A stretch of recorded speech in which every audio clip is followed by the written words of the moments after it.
اس لیے اس کو تو ہم کسی لحاظ سے نظر انداز نہیں کر سکتے.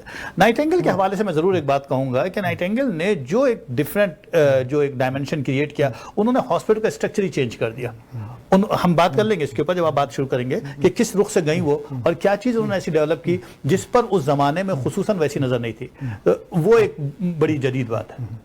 جو بلند اقبال صاحب, مجھے یہ فیلنگ ہوئی کہ یہ جو کرائمین وار اس کو کہتے ہیں, کریمین وار, یہ 1850 کی جو دہائی ہے اس میں جو برٹش جو سولجرز گئے وہ سینکڑوں ہزاروں مر رہے تھے, تو انہیں کچھ مدد چاہیے تھی. تو انہوں نے فلورنس نائٹنگیل نے ایک والنٹیئرز کی ایک ٹیم تیار کی اور یہ وہاں پر گئے, اور وہاں جو انہوں نے خدمات کی, ان کی ڈاکٹرز آتے تھے, وہ ان کا علاج کر کے جیسے آپ نے کہا چلے جاتے تھے. یہ رات کے وقت جب سب سو رہے ہوتے تھے تو یہ جو مریض, جو کراہتے ہوئے مریض, جو بیمار مریض ہیں, یہ ایک لیمپ, اس وقت تو لائٹ اس طرح نہیں ہوتی, تو لیمپ لے کے جاتی تھی اور ان کو دیکھتی تھی, ان کا خیال رکھتی تھی. تو ان کا نام ہی پڑ گیا the lady with the lamp. اور بعد میں ایک شاعر تھے ہنری واڈزورتھ لانگ فیلو, 1857 میں انہوں نے ایک نظم لکھی تھی, میں اس کی 4 لائنیں آپ کو سناتا ہوں کہ لو in that house of misery a lady with a lamp I see pass through the glimmering gloom and flit from room to room. اس کے بعد لوگوں کے دل میں ان کے لیے بہت عزت احترام, اور پھر واپس آئیں تو انہوں نے مڈ ویفری کا اسکول کھولا, ایک مطلب نرسنگ پروفیشن آیا. تو یہ مجھے لگا کہ یہ گریجولی انہوں نے اپنا ایک مقام بنایا, یہ نہیں کسی کو فالو کی, ایک نئی گراؤنڈ بریک کی اور ایک نیا مطلب ہے عورتوں کو ایک عزت اور احترام کا درجہ دلوایا ہے جو کہ اکثر اس دور میں نہیں ہوتا تھا. تو یہ مجھے جنگ کے حوالے سے, سپاہیوں کے حوالے سے. آپ کس حوالے سے جو ہاسپٹل کی بات کریں, آپ بات کریں. ڈاکٹر صاحب تھوڑی سی ہم بات اس طرح سے جوڑ لیتے ہیں تاکہ ناظرین سمجھ جائیں اس بات کو کہ بنیادی بات کہ وہ کہاں پیدا ہوئی وغیرہ وغیرہ, کہ بھئی وہ فلورنس سے پیدا ہوئی تھی اٹلی میں. میں ان کے بیک گراؤنڈ کو اس لیے امپورٹنس دے رہا ہوں کیونکہ یہ بڑی امیر خاندان کی اور اپر سوشل کلاس کی فیملی کی تھی. والد ان کے بڑے مرچنٹ تھے اور والدہ ان کی ذرا سوشل قسم کی خاتون تھیں اور چاہتی تھی کہ بیٹی کو بھی اسی شکل میں دیکھیں. لیکن بیٹی جب 16 سال کی ہوئی تو she just said no, میں بہت زیادہ اپنے میں آپ رہنے لگی, اور انہوں نے کہا کہ صاحب میں نرسنگ کو پرائرٹی دوں گی, جس پر پیرنٹس خوش نہیں تھے. مگر یہ لندن آ گئیں اور وہاں آ کر انہوں نے اسکول جوائن کر لیا, Middlesex school, hospital join کیا اور وہاں پر کام شروع کیا, اور نیکسٹ ایئر ان کو سپروائزر وغیرہ بنا دیا گیا. جو کیریبین وار کا آپ نے تذکرہ کیا نا, کیریبین وار ہوئی تھی جیسا آپ نے فرمایا 1953-56 کے درمیان, 1853 سوری 1853 سے 1856 کے دوران بٹوین اپنے انگلینڈ اینڈ رشیا, اور ان کے ساتھ آٹومن امپائر بھی تھے انگلینڈ کے ساتھ, اور فرانس بھی تھا. اس میں 18,000 ان کے سپاہی جو ہے بلیک سی کے آس پاس جو ملٹری ہاسپٹلس تھے اس کے اندر گئے, اور وہاں پر جو کچھ بھی ان کا حشر ہوا.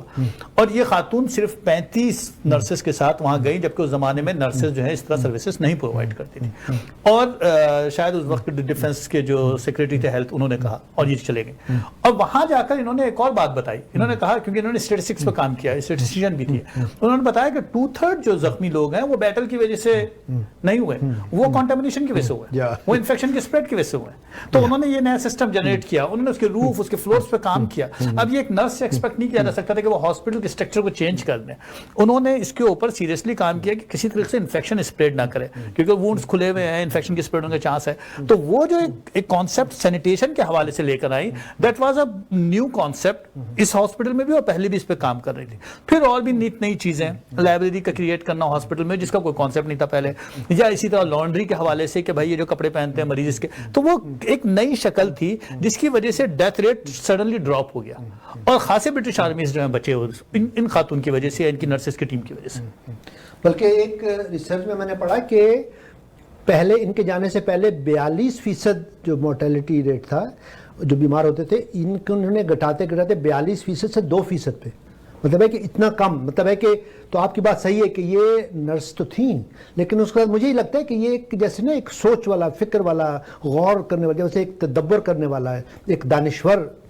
اچھا, مجھے ساتھ ساتھ اب تھوڑی سی ایک لائٹ ہارٹڈ بھی بات کر لوں کہ یہ چونکہ بہت ینگ تھیں اور بہت انٹیلیجنٹ تھیں, تو ان کو رشتے آنے شروع ہو گئے. ہاں, ایک رشتہ آیا, پھر دوسرا آیا, پھر تیسرا آیا, چوتھا رشتہ آیا. لیکن انہوں نے کہا کہ نہیں, اگر مجھے اپنے خواب کو شرمندہ تعبیر کرنا ہے تو مجھے شادی نہیں کرنی, مجھے بچے پیدا نہیں کرنے, مجھے فیملی نہیں کرنی. میں بعض دفعہ سوچتا ہوں کہ یہ جو سسٹرز ہمارے یہاں کہتے ہیں کہ جو ننز ہیں, میں سمجھتا, مجھے نہیں پتا کہ یہ کیا فلورنس نائٹنگیل کی سوچ کو انہوں نے آگے بڑھایا ہے کہ جو نرس ہے وہ شادی نہیں کرے گی, بچے پیدا نہیں کرے گی, یا اس کا کوئی اور اس کی تعبیر ہے. لیکن بہرحال ان کی جو ڈیڈیکیشن ہے, ان کی جو کمٹمنٹ ہے, وہ میں سمجھتا. پھر انہوں نے کچھ لکھا, نوٹس آن نرسنگ, ان کی 1859 میں ایک کتاب آئی, اور پھر انہوں نے آ کے ہاسپٹل میں ایک نرسنگ اسکول, مڈ ویفری اسکول بنایا, اور ہوتے ہوتے یہ ایک بیسیکلی ایک سمبل بن گئی نرس کا.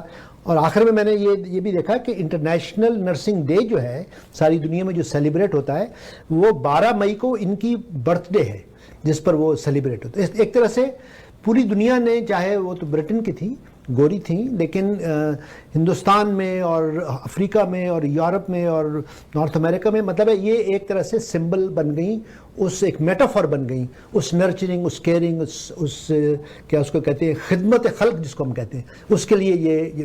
تو آپ کو ان کی شخصیت میں اور کیا چیز اسٹرائک کی؟ ڈاکٹر صاحب یہ بہت بڑی بات ہے کہ ڈیووٹیڈ تھیں خاتون, اور یہ صرف وہی والی بات کہ صرف اور صرف ایک پرٹیکولر پروفیشن کو اس لیے نہیں لیا انہوں نے کہ صاحب وہ میں دیکھ رہا تھا کہ جب 16 سال کی عمر میں ایک لڑکی جو فلینٹوتھراپی میں انٹرسٹڈ ہے کہ میں ویلفیئر کرنا چاہتی ہوں میں, اور فیملی ان کے اگینسٹ ہو جاتی ہے, اور رشتے جیسے آپ نے فرمایا کہ ان کو اپنی سوشل کلاس کے رشتے آ رہے ہیں, وہ انکار کر رہی ہیں, اور یہ اس رخ پہ چلی جاتی ہیں, اور بعد میں بھی جب واپس آتی ہیں اور بالکل رائل ان کا قسم کا بہت ہی, جب 3 سال کے بعد جنگ ختم ہوئی اور اس کے بعد جب واپس آئیں تو بہت اچھا استقبال ہوا ایک ہیرو کی طرح, اور ان کو پتہ نہیں $2.5 لاکھ گورنمنٹ نے دیے, تو انہوں نے سینٹ تھامس ہاسپٹل بنا دیا, نرسنگ انسٹیٹیوٹ بنا دیا. وہ یہ پرسنالٹی الگ شکل کی ہے, یہ اٹس ناٹ لائک کہ وہ اسٹیریوٹائپ قسم کی بات ہے, یہ ایک مختلف لوگ ہیں جنہوں نے تاریخ رقم کر دی. تو ایک بات جو مجھے فیل ہوئی, جو ان کی میں نے جو بایوگرافی بھی ہم نے پڑھی, یہ کسی نے فلورنس نائٹنگیل کی, اینا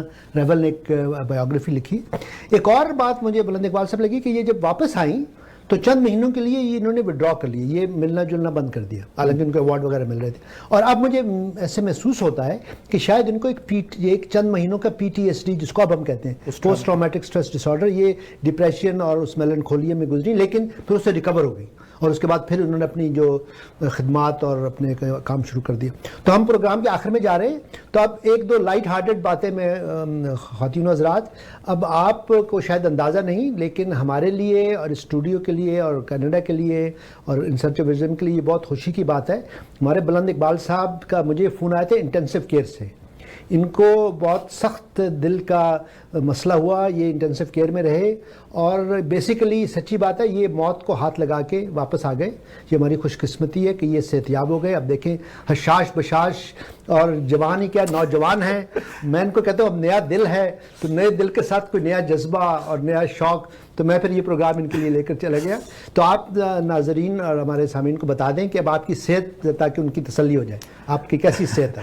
نہیں ڈاکٹر صاحب بہت شکریہ آپ کا, عامر کا بھی شکریہ, سب نے میرا خیال رکھا, اور میں نے اپنے دوستوں سے شیئر بھی کیا, جو بھی میرے قریبی دوست فیس بک پہ بنے ہوئے ہیں, کہ بھئی یہ ایسا ہو گیا ہے. اور سچی بات یہ ہے کہ سرجری کے بعد سے میں فیل کر رہا ہوں کہ واقعی اچھا ہوا, کیونکہ اگنورنس, سچی بات یہ ہے کہ اصل پرابلم اگنورنس کا ہے, کہ ہم سمجھتے ہیں کہ ہم صحت مند ہیں, مگر دیٹ واز, وہ میں بیمار تھا جب میں صحت مند خود کو سمجھ رہا تھا, لیکن اب میں صحت مند ہوں کیونکہ مجھے پتا ہے کہ اب میرا علاج ہو چکا ہے اور ہارٹ بالکل ٹھیک ہے.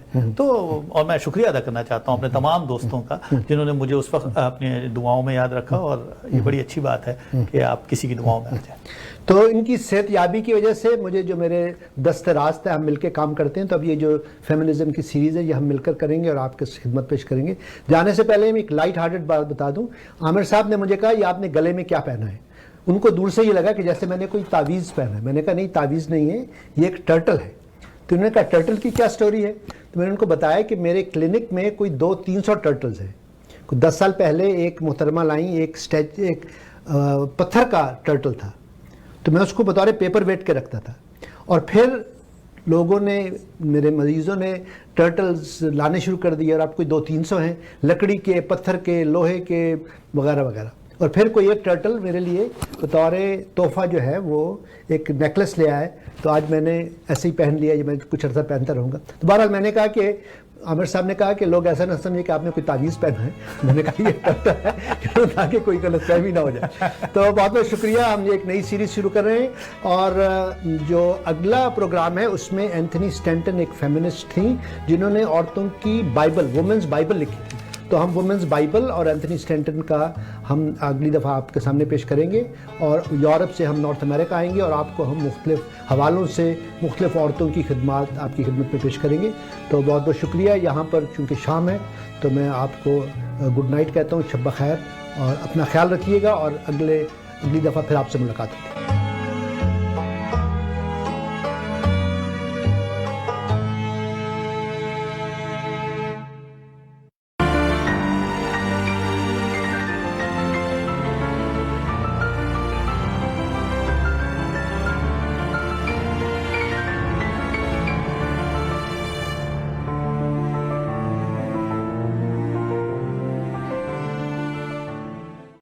بینک آف پنجاب لایا پاکستان کا پہلا مکمل فری روشن ڈیجیٹل اکاؤنٹ جس سے آپ کو موبائل ایپ دنیا بھر میں ڈیبٹ کارڈ کی فری ڈیلیوری اور بنا چارجز کے استعمال کی سہولت. نیا پاکستان سرٹیفکیٹ, اسٹاک مارکیٹ میں انویسٹمنٹ کا موقع, آٹو لون اور آن لائن یوٹیلیٹی بلز جیسی بے شمار سہولیات.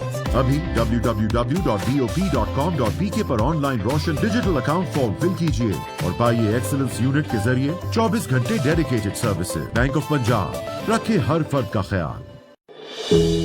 وقت کے ساتھ ساتھ ہر چیز کی قیمت بڑھتی ہے مگر کامیاب ہے صرف وہ لوگ جو اس کی گھن گرج کو سمجھتے ہیں. تو ملیے ریئل اسٹیٹ مارکیٹ کے experienced real estate professional Wajid Malik سے. جی ٹی اے میں ریئل اسٹیٹ مارکیٹ کے ہر انداز سے واقف. آپ فرسٹ ٹائم بائر ہیں یا ایگزسٹنگ اونر جو گھر خریدنا یا بیچنا چاہتے ہیں, contact now Wajid Malik at 416-827